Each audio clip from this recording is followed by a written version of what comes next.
नाम है Ryzen. Movie की शुरुआत में पेंसिल्वेनिया में बुरेज नाम के एक टाउन को दिखाते हैं। वहाँ पर एक परिवार डिनर कर रहा होता है तो बाहर धमाका होता है और पावर चली जाती है। कुछ देर के लिए उन्हें होश आता है और फिर अचानक वे मर जाते हैं। उसके बाद एक्सोबायोलॉजिस्ट लॉरेन स्टोन को दिखाते हैं जो न्यूज में देखती है कि बुरेज में बड़ा एक्सप्लोजन हुआ है और उसमें टाउन के सभी लोग मारे गए हैं। वहाँ की हवा में कोई जहरीला पदार्थ फैल चुका है। सभी को लगता है कि वहाँ के केमिकल प्लांट में हुए एक्सप्लोजन से ये दुर्घटना हुई है। लॉरेन को उसके पिता की याद आती है और एक खेत याद आता है जहाँ पर वो खेलती थी। तभी वहाँ मिलिट्री आ जाती है। कोलोनल एमरिक उसे एस्ट्रोबायोलॉजिस्ट सेंटियागो से मिलवाते हैं। फिर जियोलॉजिस्ट कंफर्म करते हैं कि एक मेटेरॉइड के गिरने से ये खतरनाक गैस रिलीज हुई है। वैसे एमरिक ने लॉरेन की रिसर्च के बारे में बहुत पढ़ा था, इसलिए उसने इस काम के लिए लॉरेन को ही चुना है। फिर भी वो लॉरेन को अल्कोहल टेस्ट करने को कहता है। साइंटिस्ट अपने प्रोटेक्टिव सूट्स पहनकर मेट्रोइड क्रैश साइट पर जाते हैं। अब सेंटियागो लॉरेन की लिखी हुई माइक्रोबायोलॉजी की किताब और science of extra terrestrial life की बड़ी तारीफ करता है, लेकिन लॉरेन उससे ज्यादा बात तक नहीं करती।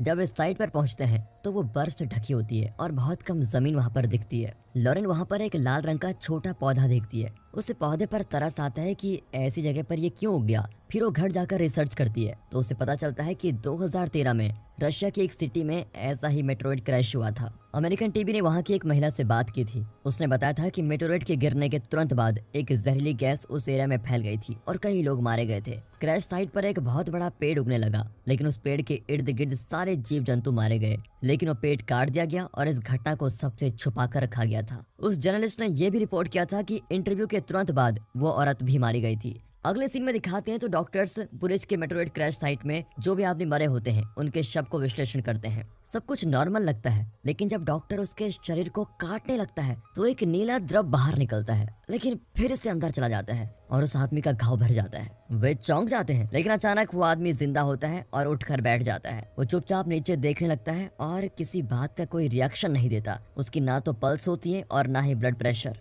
उसका शरीर एकदम ठंडा होता है, मतलब वो आदमी मरा हुआ है। अचानक दरवाजे के पीछे से आवाज आती है। फिर पता चलता है कि 40 लोग इस तरह फिर से जिंदा हो गए हैं। डॉक्टर बड़ी कोशिश करते हैं, लेकिन सर्वाइवर्स किसी भी बात पर रिएक्ट नहीं करते। ये सभी इस टाउन के निवासी हैं और इन लोगों ने जहरीली गैस इनहेल कर ली थी। इतना ही नहीं, इन्होंने कोई खतरनाक पदार्थ अंदर ले लिया है जिसकी वजह से उनके अंदर डीएनए ट्रांसफॉर्मेशन हो गया है। अब लॉरेन एमरिक को जो रशिया की सिटी में मेट्रोइड क्रैश हुआ था उसके बारे में बताती है, जिसमें कई रशियंस मारे गए थे। अब उन्हें लगता है कि कोई प्लान करके ऐसा कर रहा है, लेकिन एमरिक को ऐसी कॉन्स्पिरेसी थियरीज में विश्वास नहीं है। फिर सरकारी कमीशन इस बारे में डिस्कस करता है और वे फैसला करते हैं कि सर्वाइवर्स के शरीर को मिटा देने में ही समझदारी होगी। लेकिन ऐसा करने से पहले उन्हें इस घटना के बारे में ज्यादा से ज्यादा डाटा कलेक्ट करना होगा, वरना ऐसी घटना मिनटों में भी हो सकती है। अगले सीन में लॉरेन अपनी कार में बैठकर ड्रिंक करती है और याद करती है कि उसके पिता एक बार उसको एक सीक्रेट जगह पे लेके गए थे। अगले दिन लॉरेन अपने कमरे में जाती है और सर्वाइवर्स को ऑब्जर्व करती है। फिर वो उनमें से एक लड़की से बात करती है तो वो बताती है कि बचपन में मेरी माँ मुझे एक किताब की कहानियां सुनाती थी, पर मेरी माँ अब जिंदा नहीं है। तब उसके फोन पर उस लाल पौधे का फोटो आता है। वो लड़की लॉरेन का हाथ पकड़ लेती है। वो अपने कलीग्स को इस बारे में बताती है और कहती है इस अनहोनी का कारण ये पौधा है। अब सेंटियागो नोटिस करता है कि सारे सर्वाइवर्स उत्तर दिशा में देख रहे हैं जहां मेटेओराइड क्रैश हुआ था। कर्नल बताता है कि उन्हें एक सैंपल मिला है, पर वे नहीं जानते कि वो क्या है। दरअसल वो पौधा बहुत बड़ा है और बहुत ही तेज एक जायंट पेड़ के रूप में पनप रहा है। उस एरिया को सील कर दिया गया है। फिर पता चलता है कि यहाँ जो गिरा था वो मेटेओराइड नहीं बल्कि एक बड़ा बीज था। कुछ साइंटिस्ट उस जगह की जांच करने लग जाते हैं। वे एक सर्वाइवर को उस पेड़ के सामने लेके जाते हैं, लेकिन वो आदमी जरा भी नहीं हिलता और ना ही उठकर उस बड़े पेड़ को देखता है। अब साइंटिस्ट सारी उम्मीद खो देते हैं, पर अचानक व्हील चेयर पर बैठा आदमी हिलता है। वो अपने हाथों और पैरों के नीचे की बर्फ को हैरान होकर देखने लगता है। तब वो बताता है कि मैं पृथ्वी के माहौल में जिंदा नहीं रह सकता, मैं अब यहाँ नहीं रहूंगा। वापस लौटने पर लॉरेन रिपोर्ट देती है कि वो पेड़ खुद के लिए अनुकूल माहौल पैदा कर रहा है। वही हवा में ये जहरीली गैस फैला रहा है जो उसके सर्वाइवल के लिए इम्पोर्टेंट है, लेकिन ये गैस ह्यूमंस के लिए खतरनाक साबित हो रही है। अगले सीन में दिखाते हैं कि एलियंस अपने स्पेशल पोर्टल में पृथ्वी पर उतरते हैं। साइंटिस्ट इनके पोर्टल को वर्म होल्स कहते हैं। लॉरेन से कई तरह के सवाल पूछे जाते हैं क्योंकि उन्हें लगता है कि लॉरेन को शराब और ड्रग्स की आदत हो गई है, पर असल में लॉरेन एक साइकोथेरेपिस्ट को कंसल्ट कर रही है। उसे बचपन की कुछ बातें सताती रहती है, इसलिए वो डॉक्टर को कंसल्ट करती है। अब डॉक्टर उसे कॉल करता है, लेकिन लॉरेन अब उसे कंसल्ट नहीं करना चाहती और तभी उसके पिता आते हैं, लेकिन लॉरेन उनको देखकर खुश नहीं है। वो लॉरेन से बात करने की कोशिश करता है। दरअसल लॉरेन ने अपने 8th बर्थडे के दिन एक साइंस लैब मांगा था, पर उसके पेरेंट्स ने उसको एक पुराना अनाज घर दे दिया। लॉरेन स्पेस के बारे में जानना चाहती थी, लेकिन वक्त के जाते ये उसका जुनून बन गया था। इस वजह से उसकी माँ बहुत परेशान हो गई कुछ समय बाद एमरिक दोबारा लॉरेन को बुलाता है। अब एलियन लॉरेन को अपना दोस्त मानता है और सिर्फ लॉरेन से ही बात करना चाहता है। साइंटिस्ट के कहने पर लॉरेन एलियन से पूछती है कि तुम कहाँ से आए हो और यहाँ क्यों आए हो। तो एलियन बताता है कि हमारा घर अब हमारी प्रजाति के लिए मुनासिब नहीं है, हमें एक नए घर की तलाश है। तब एक ह्यूमन की मदद से हमें यहाँ के कोऑर्डिनेट्स मिले। उसका कॉल साइन था सुपरनोवा 94। उस ह्यूमन की मदद से हमें ह्यूमंस की ताकत और उनकी कमजोरी का पता चल गया। अब एलियन मिलिट्री को वहाँ से जाने को कहता है। लॉरेन सबको बता देती है कि ये पेड़ जल्द ही इस प्लेनेट को मिटाने वाला है। एलियन कहता है कि ह्यूमंस हमें रोक नहीं सकते क्योंकि उन्हें तो आपस में लड़ने की आदत है। इसी बीच सैंटियागो अजीब बर्ताव करने लग जाता है। वो अपना सूटकेस गिराकर अपना प्रोटेक्टिव सूट उतारता है। सोल्जर्स उसे रोकने की कोशिश करते हैं लेकिन वो सफल नहीं होते। वो नीचे गिर जाता है और एक सोल्जर के मास्क से उसका होज खींच लेता है। हालांकि वो सोल्जर सैंटियागो की मदद करना चाहता था। अब सोल्जर अपना मास्क निकाल लेता है और वहीं मर जाता है। एक सोल्जर कहता है कि हमें एलियन को शूट कर देना चाहिए और तभी ऊपर से एक साउंड अटैक होता है और वे आपस में ही शूट करने लग जाते हैं। एक सर्वाइवर लॉरेन को वहां से दूर लेके जाता है। तभी मिसाइल के साथ एक फाइटर जेट उस पेड़ के पास पहुंचता है। पायलट को पेड़ के नीचे एक रूप दिखता है और उसे ऑर्डर दिया जाता है कि वही तुम्हारा टारगेट है। लेकिन अचानक पेड़ को एक डोम कवर कर लेता है। अब मिसाइल एक्सप्लोड होता है लेकिन पेड़ को कोई हानि नहीं पहुंचती। तभी न्यूज में रिपोर्ट किया जाता है कि FBI को एक इंसान की तलाश है जिसका निकनेम सुपरनोवा 94 है और उसी की मदद से एलियन यहाँ पहुंचे हैं। दुनिया भर में लोग एक्सपीरियंस करते हैं कि अचानक कहीं से अजीब आवाजें आती है, कहीं कहीं तो जमीन से अजीब तरह का धुआं निकलता है और उस जगह के सभी जीव जंतु मारे जाते हैं। लोग डर के मारे दिन रात भगवान से प्रार्थना करते हैं कि हमें बचा लो। कई देशों में तो फौजी शासन लागू कर दिया जाता है। पृथ्वी हिलने लगती है और फसल पौधे सब मिटने लग जाते हैं।